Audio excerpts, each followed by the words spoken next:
Ətri ilə sizi valeh edəcək bir mürəbbə deyirəm. Feyxua mürəbbəsi möhtəşəmdir.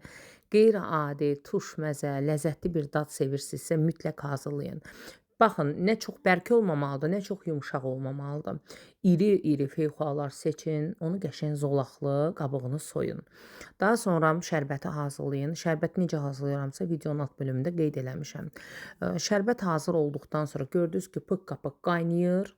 Onda feyxuaları əlavə edirsiniz şərbətə. Baxın, əgər feyxuaların yarısı bərkdirsə, onları mütləq çəngəllə 2 yerdən deşləkləyin ki, şərbət içinə rahat keçsin.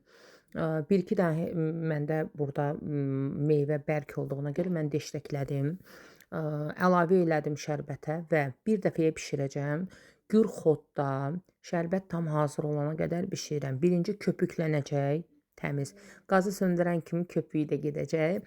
Kənarlarına yığılacaq və yığın o kənarlarındakı köpüklərini vəssalam. Gördünüz ki, şərbət artıq bal kimi süzülür, demək ki, hazırdır.